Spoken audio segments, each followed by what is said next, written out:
Hi, everyone. Coming up on this episode of Random Fit with myself, Wendy Batts, and co-host and friend Ken Miller, we have a very special guest joining us, Kat Barefield, where she is going to talk to us about GLP-1s and the future of weight loss. We're going to talk about how GLP-1s affect the body, Physiology 101 on GLP-1. We'll talk about nutrition and exercise. So break out your notepads and pens, take some good notes because there's a lot of information coming your way. So like, follow, subscribe, give us a 5 out of 5, and enjoy the show. You're listening to Random Fit with hosts Wendy Batts and Ken Miller, winner of a Gold Markham Award for Digital Media.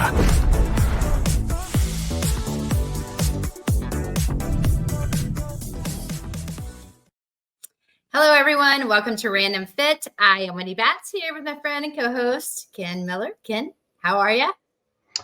I am great, Wendy. No complaints here. How you doing? I am great. I am, and I say this very often, but super excited because we have one of our dear friends and colleagues joining us today, where we're going to be talking about specific weight loss medications. So I would love to bring on Kat Barefield, who is the Vice President of Nutrition Services for .Fit. She's our registered dietitian we have on very often, and one of our own master instructors, especially on nutrition for the National Academy of Sports Medicine. So let's go ahead and bring in Kat. Kat, how's it going? What's up, y'all? Good to see you. Happy Friday. Great to see you. As always. Well, Kat, we're going to talk obviously a lot about different weight loss medications because we hear about it so often. I feel like every single time I turn on the television, there is some sort of ad or commercial about Ozempic, Wegovy, Mounjaro. There's so many that are out there. It seems to be everywhere. So I'm going to open up the first question by saying, can you start by giving us break it down for me? So Physiology 101, if you will, on what these are and are they all the same? Okay, let's do it. So first off, they are medications that were first developed to treat type 2 diabetes, so to control blood sugar. And many people don't know that they've been studying these compounds, for about 20 plus years or so. But to your point, the ones that got really popular, Ozempic, like you said, and Mounjaro, et cetera, have heavily marketed by all these companies. So they are hormones that have been modified to last longer in the body. So we produce GLP-1, which is a glucagon-like peptide, and they call them a receptor agonist because they activate the receptors in the body. And there's another main one called GIP. This is glucagon-like insulinotropic polypeptide. Say that really quickly, multiple times. And they're produced, like I said, in the body, in the gut, in the pancreas. We have receptors in the stomach, in the brain, and other areas. And what they do is they bind to these receptors. They last much longer than our natural hormones. So they last, let's say, a week typically. And that's why they're done weekly injections, because that's how long they last in the body. And they do several things. So first off, they increase insulin. They stimulate the pancreas to release insulin. And insulin is the hormone that helps to reduce blood sugar, suppresses glucagon, which is another hormone that helps regulate blood sugar. And it also delays stomach emptying. So it slows down the rate at which stomach leaves the food and travels through the intestines. So that produces the feeling of satisfaction and fullness. And there's also receptors in the brain. So at the level of the brain, which is where our appetite centers are, they basically kill appetite. They reduce appetite drastically. And they have been shown to be very effective, not just for type 2 diabetes treatment, but also to treat obesity, the disease of obesity, which many organizations are now classifying obesity as. So how was that for Physiology 101? Do we need more? That's like 3 weeks worth of classes there. Right? For all the things that it covers. Now, Kat, The first time I heard about GLP-1s, it was made mention. One of the brands was mentioned on the red carpet. Someone took the stage, mentioned it, and then I had to look it up. So with all that it does and how I heard about it, and for all the thing that it, yeah, for all the effects that it has on the body, who's an actual candidate for them now? Yeah. So people call them weight loss drugs, which to me is not accurate. So that when you look at the clinical trials, there's lots of research in this area, right? Some people are like, these aren't researched. The candidates who are in these clinical trials are individuals with obesity, so historically defined as a BMI greater than 30, right? Or individuals who are overweight with one or more weight-related diseases such as high cholesterol or high blood pressure. So those are the candidates that the drugs are indicated for. And you should be getting a prescription from a doctor to be used these medications. But what's been happening, as you pointed out, is people have been using them, what they call it, off-label, right? So not for its intended use in populations that it has not been studied in. And to further muddy the waters, right, there was a shortage of these medications right around COVID. And that's when there's a shortage of medications and you have a population that requires them, like diabetics, then the FDA, the Food and Drug Administration, allows them to be compounded, right, or made by pharmacies so that people can still continue to get them treated for their disease or their condition. And so now we have all these different companies that pop up that offer them to the masses. So that's very interesting that you said that. Ken and I actually had a discussion when we said we were going to bring this topic to the forefront, because I literally have a friend of mine who doesn't fit any of those boxes, but is yet taking this because she wanted to lose 15 pounds and she wanted to look a certain way. So we're looking more on the cosmetic side, not anything to do with some medical reasoning for that. So with that being said, I mean, I have seen her lose weight, so I can't say that it's not a quick fix. But if someone is doing this and it's not for medical reasons, like more cosmetic ones, and they take it for, let's say, 6 months, and then they lose the weight that they want, and then they stop, what happens to the body at that point? Does this have to be something that's a long-term plan, like for somebody that takes it, or what happens to the body if I was like, I'm going to take it, I lost the weight, and then I'm done? Yeah. So the mechanisms of weight loss remain the same, regardless of what you hear on the internet, on social media, right?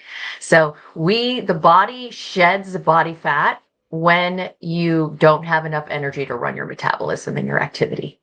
So what the medications do by killing the appetite, it puts you in a calorie deficit. And it's easy because it feels easy. Typically, if you don't have a medication suppressing your appetite, when you reduce calories, the body goes, wait. I'm just trying to stay alive here. So go ahead, please eat. And it releases hormones, so it's hunger signals so that you eat. And it also helps you conserve energy, right? Because the body is meant to survive. So when you remove the medication, then your appetite goes back to normal.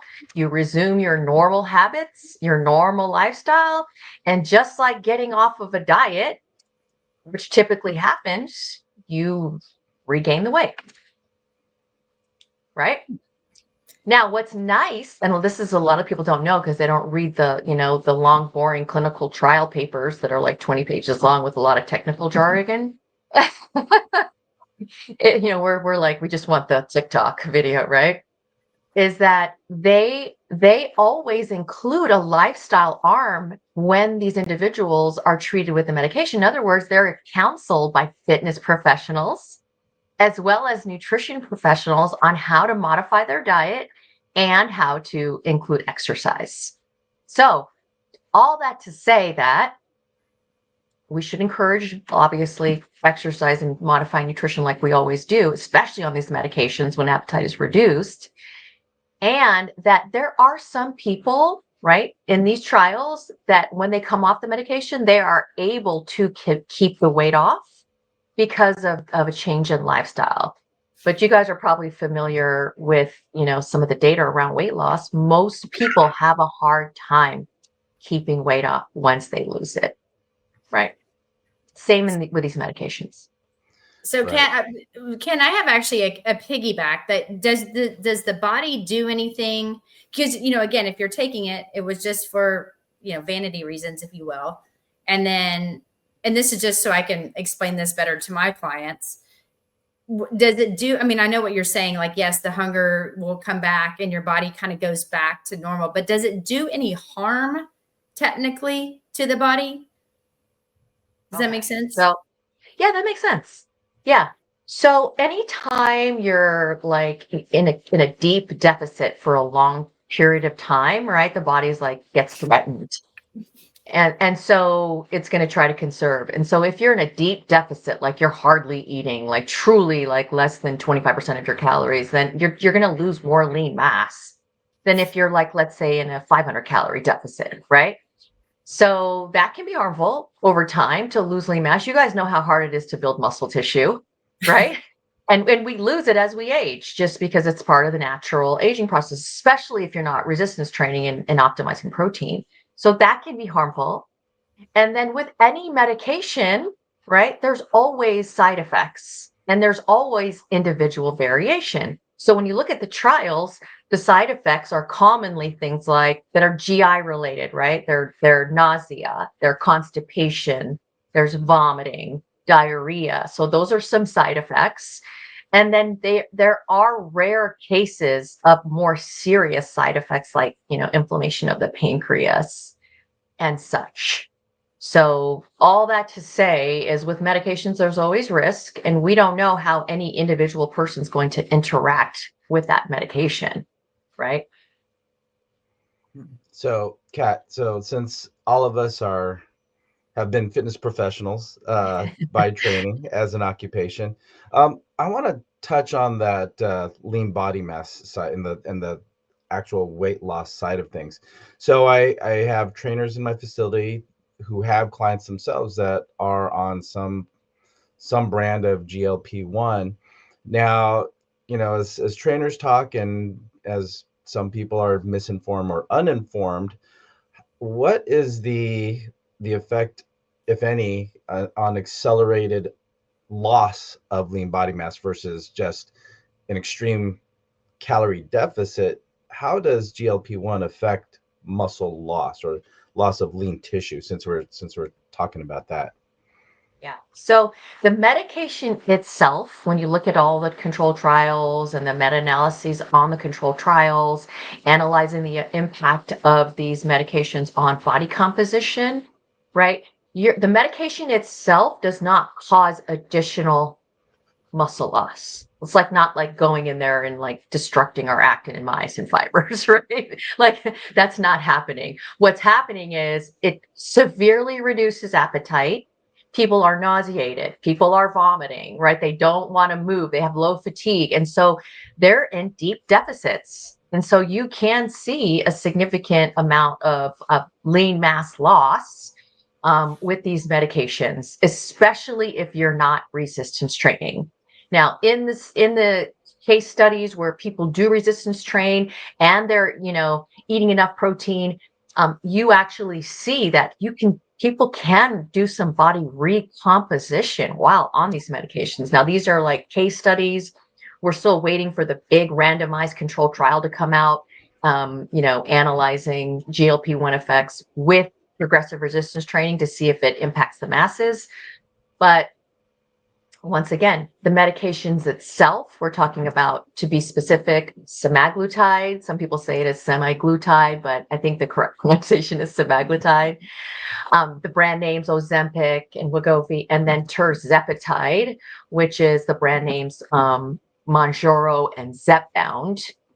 These are the medications that I'm referring to. So I mean, I don't want people to be like, oh my God, they're destructing the muscle tissue. Like for some people, you Right. guys, this is what we have to talk about. Yeah. For some people, right, they have a dysregulated appetite. You ever know where they're preoccupied with food constantly? They think about food all the time, what they're going to eat next. They have a higher drive to eat.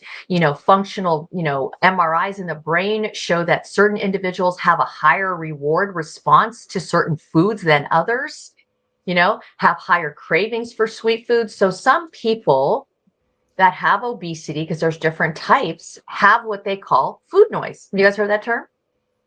Food noise? I have never heard that. No. Really? Are you being sarcastic? No Yeah. sarcasm here. I am legitimately unaware of that term. Me too. Yes. So they have more of what they call food noise. And when you read these studies and you interact with the participants, or when the scientists do, they're able to survey them, ask them different questions, and basically they have less, they measure it with surveys, and they have less cravings for sweet foods, for hyper palatable, junk foods, if you will, is what people refer them as. And it changes the brain's response and quiets that food noise. So for some people, this is a game changer for them. They're now able to stick to a calorie deficit and get their workouts in and not have, and lose the weight and just be more mobile. So I think it is, for the right people, it is something that is life-saving. And you even see decreases in risk of cardiovascular disease. Wow. Right? Sleep apnea improvements. So I wouldn't call it a miracle drug per se, but for some people, they say that that's what it feels like. Well, you're definitely touching a lot of bases there, especially when you're talking about sleep quality. Mm-hmm. And that's gigantic. I know Wendy has a big question to ask, or a great question to ask you. But before I let Wendy take that question, I just want to say that this episode of Random Fit is brought to you by NASM-1, the membership for trainers and coaches. Members enjoy unlimited access to hundreds of career resources. Get the Edge app to schedule and program clients. Enjoy half off all certifications and specializations, access free CEUs, and more. I did say free. All this for just $35 a month. Go to nasm.org/membership to learn more about NASM-1. So go ask away, Wendy. I know you have a good one coming up. Well, I kind of do. And you know me, Kat, I always go off off script or whatever, but it triggered something when you said it, because being a registered dietitian, right, you're going to have somebody that comes and says, listen, I want to lose, however much weight, and they're coming to you, which is a great thing, because being a registered dietitian, you are licensed to talk about like what they should eat and how they should eat. So if somebody says, okay, maybe they're asking you for advice, I could either take this shot because I have access to it and the financial means, because it's not cheap. Or I could do something like the keto diet that we've done a Random Fit on, specifically a ketogenic diet, where you're taking different types of food out of someone's, their food options. Which do you feel is better, and how do you, particular in your career, deal with something like that? What do you say? So obviously I would work in conjunction with their physician, right? Because the physician is ultimately the one who's going to write the prescription for the medication. And so the first issue is, do they qualify for the medication? Are they a legit candidate, right, with obesity or overweight and another, weight-related disease?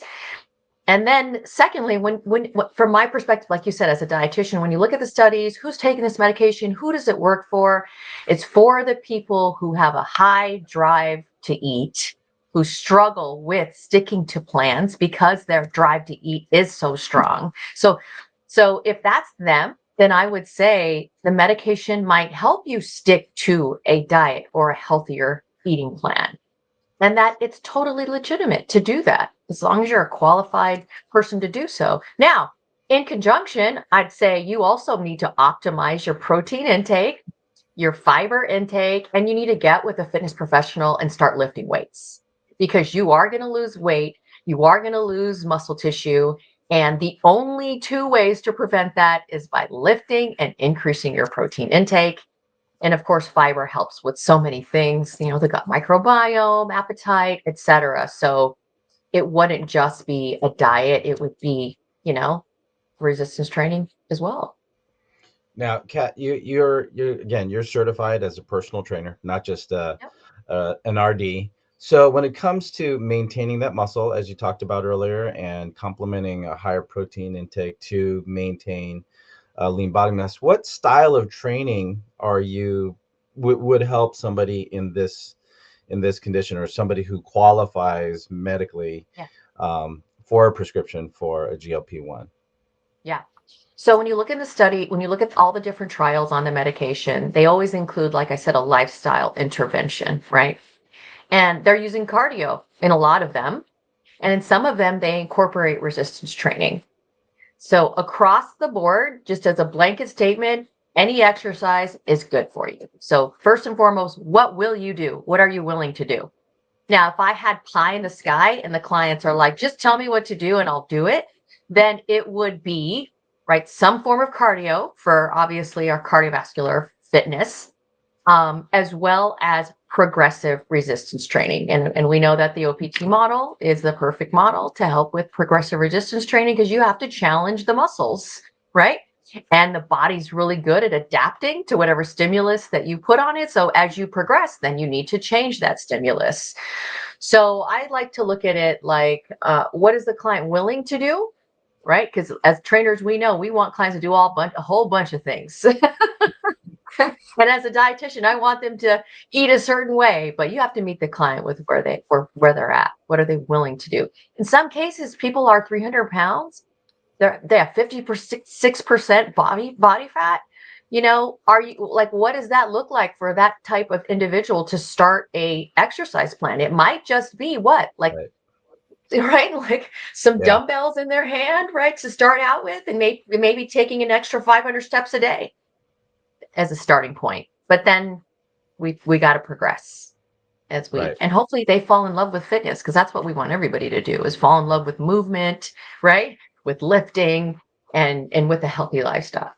Yeah. And I think in that example that you give, Kat, if someone is 300 plus pounds, that's 300 pounds. Even if you were to walk around the block, that's 300 pounds, however much weight you're carrying, that you've got to carry. So compared to somebody who's 150 or even 200, that's like carrying 250-pound dumbbells around the block, if that's what you do. And that's something that I've had discussions with clients, as far as, okay, just move around the block. At its simplest, anything that you do with the weight that you're carrying is a workout, just because looking at, and again, in that example you bring up, if you have 50 pounds of fat, 50 plus pounds of fat, that's weight that's not doing anything for you, right? So that in and of itself is resistance training, even if you're considering it as quote unquote cardio. So that's a big point. Anywhere you start is a great start. Yeah. And we want to stack up wins for people starting out, right? Like Mhm. most people have this like perception that exercise is painful. Like, my God, like it's the last thing people want to do, right? Especially if your Exactly. background's not in athletics.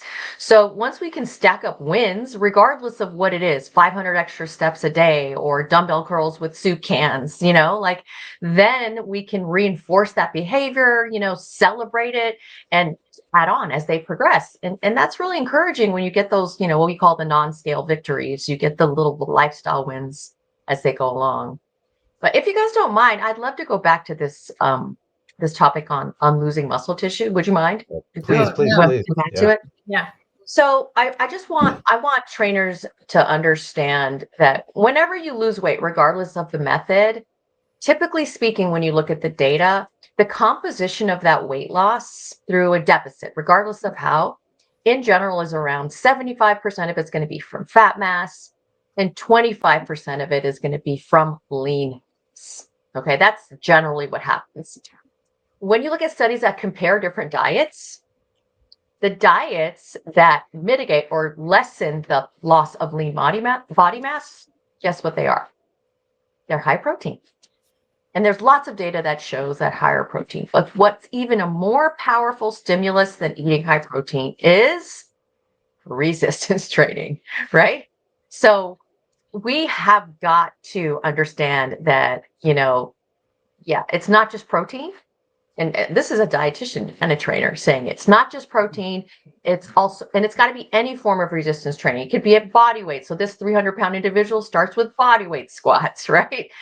But weight loss is going to include typically the loss of some lean mass. And lean mass is not 100% muscle tissue. And I think this is where the headline came from in social media.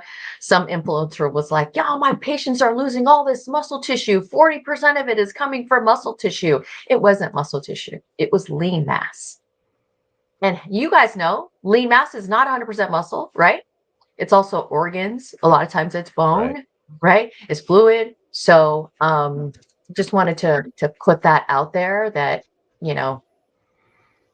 the power's in our hands to really to move the needle in terms of preserving muscle tissue. So you brought up protein a couple times now. So what is a recommended amount of protein then for somebody who's in this situation where they're trying to lose weight to this extent? Yeah. So there's a couple ways to do it depending on which paper you read, who you talk to. You can do it based on lean body mass. So about 1 gram per pound of lean body mass is a good metric. Like I said, some people who are obese and you look at how much body fat they have, by a good method of measuring body fat, like DEXA, right? They might have 40, 50, 56% body fat. So you would go by that metric and go by lean body mass, or you could do it by weight. And so it's about, in the literature, if you read papers, it's 1.6 to 2.2 grams per kilo of body weight.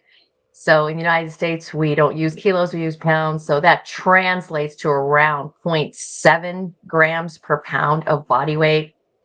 But again, practically speaking, if you have someone who's 300 pounds, you don't have a body composition measurement, you multiply 300 by 0.7, that's a lot of protein.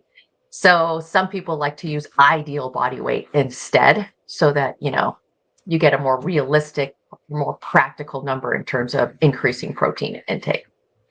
I feel like I take so long to answer these questions, but nutrition needs a lot of nuance. We need the context and the nuance to things. It's not, it's not black and white. I know everybody wants black and white, but it's just it not. Depends, Kat. It depends. It always depends. You beat me up for that, but I'm like, it depends. I swear it depends. And actually, that brings me to again more questions that you say stuff, and I was like, yeah, it triggers different things. I mean, obviously, when I'm reading a lot of research, it's about different types of sports that are coming up or on the rise. Obviously, everyone has heard about pickleball and the amount of injuries and what happens because people that weren't prepared to play the right way, meaning physically, mentally, emotionally, but basically the way the body moves into all three planes of motion, because they haven't been training that way, we've seen injuries increase. So with what, in your profession, and I don't know if there's any research yet because I've kind of looked into it, but I'm obviously this is why we have you on the show. Have you seen, you just said it, right? People are losing lean mass.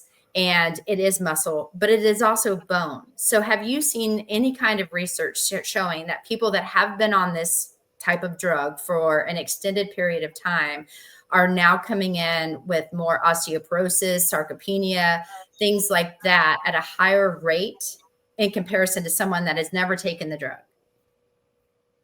No, I have not seen that data. I have seen case reports of individuals taking the medications that resistance train, that eat higher protein, that actually increase lean mass while on the medication and get a non-significant change in their bone. Interesting. Okay. Yeah. But I haven't seen it. And if someone has, shoot it over to me, or I could do a deep dive on it. And I know there's still more research.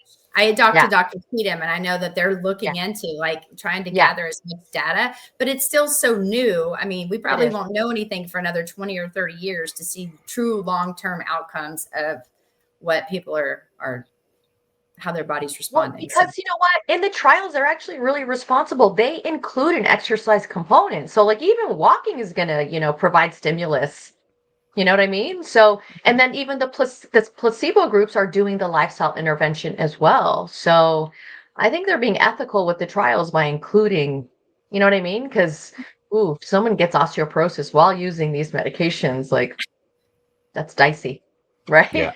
So just give you It is. another medication to take care of that. Hopefully not. Hopefully they Hopefully come not. see Yeah, us.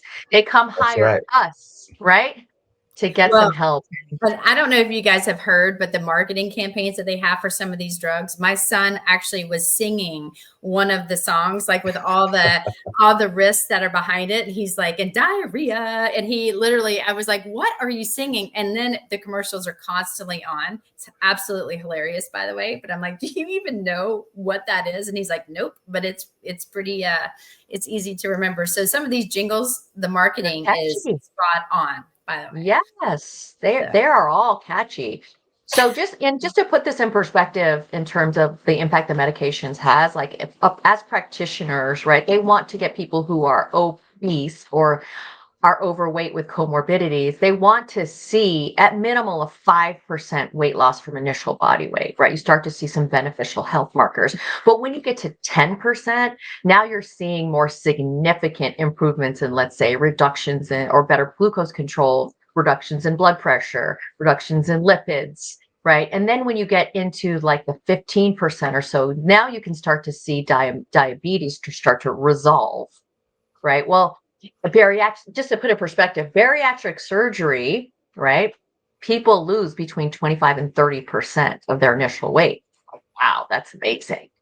Well, on semaglutide, which is Ozempic and Wegovy, in the studies, you'll see a 15% change or loss on average. And then with tirzepatide, which is Zepbound, and Mounjaro, you'll see like the magnitudes of weight loss around 21 to 25%. So these are averages, which means what? Some people lose more. So you're seeing weight loss treatments, right? Or obesity treatments, I should say, that are approaching effectiveness of bariatric surgery. Like that's crazy, right? And they're still developing even more medications to help stave off muscle tissue, increase energy expenditure possibly. I mean, there's all kinds of stuff going on in these labs. So, Kat, sorry to again chime in, Ken, but with you saying just that, you see a different percentage if they're on one drug in comparison to another, even though kind of the outcome and the goal is supposed to be the same. If doctors have access to all of these, are they choosing one over another, or is it literally just like, have your pick, and which one does your insurance cover or not, or how is that working out? There you go. So one, it's what can you get approved for insurance wise? Otherwise, out of pocket, you're paying like $600 to $1,000 a month. If you're using the actual branded medications, right? It's cheaper from these companies that offer the compounded versions. But semaglutide, right? Ozempic is indicated for diabetes. So if you have diabetes, you're supposed to get Ozempic, right? If you have obesity, then you're supposed to get Wegovy. So with tirzepatide, which has two different peptides in it, right? It has the GLP-1 and the GIP. If you have obesity, then they're going to give you Mounjaro. And if you have, diabetes, Mounjaro, and then obesity is Zepbound. So it depends on what your condition is, and again, what your insurance is going to cover. Yeah, but like I said, I've seen a lot of people using these drugs off label. Right. Me too. That's why you're here, Kat. So I have there are risks, and that's what I will say is that there are risks. When you're using a pharmaceutical that's like a branded approved, FDA approved, then it's tested, right? It's tested, and when you're using a compounded version, you don't necessarily know. It's supposed to be only made by certain pharmacies that are regulated by the FDA. And I don't know that all of these companies are using those pharmacies. There's just a little bit of an X factor there, right? So as a personal trainer, if somebody wants to kind of initiate the conversation about a GLP-1, it is truly staying in your lane and staying within scope of practice to say, go to your physician. I'll take care of the exercise.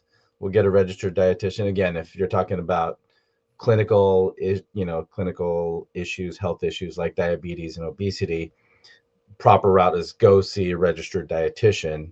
Go to your primary care doctor, see what they say, which medication is best for you, and then that way you get three sides of that triangle with diet, exercise, and medical intervention if necessary, right, to take care of this client's needs. 100%. 100%. These are drugs that have been approved and are indicated for individuals with obesity or are overweight that have multiple other conditions. That's who it's approved for. Check with your doctor to see if you're approved for it. Mm-hmm. Right? Yeah, that's awesome. Yeah. And also, but for the clients who are like, no matter what I do, I'm constantly starving. Like I can't stick to a deficit. Like I struggle. Like that would be, you know what, you might want to consider, right? And they meet some of that criteria. You might want to go consider talking to your doctor about this. Like that would be the ideal person. They're obese or overweight. They're constantly struggling. They diet. They diet. They on a diet, off a diet, lose weight, gain weight. Go talk to your doctor. You seem like you might be a candidate for it. And in the meantime, let's keep lifting. Right. Right. And like changing our eating habits. Right. Let's go for a walk. Let's go for a walk. Let's lift something, throw something, be active. Yeah. That's right. Kat, as always pull away. I mean, a nice haul of information. I consider myself smarter now than 40 minutes ago, which happens a lot, I guess. But Kat, always a pleasure. Always a pleasure to have you. Thanks again for sharing your wealth of knowledge on GLP-1s. Yes, thanks, Kat. Happy to be here, guys. See you next time. Sounds Awesome. great. All right, for all of you that have just listened to this episode of Random Fit and talking about GLP-1s, hope you got out of it as much. If you got at least half of what I got out of it, you are, again, just smarter now than you were when you first started the episode. So thank you again for your time and listening to both Wendy Batts and I, Ken Miller, along with our guests, registered dietitian Kat Barefield. So if you like this episode, like, follow, subscribe, download, share, please. And also give us a 5 out of 5 when you can. So until next time, everybody, take care and be well.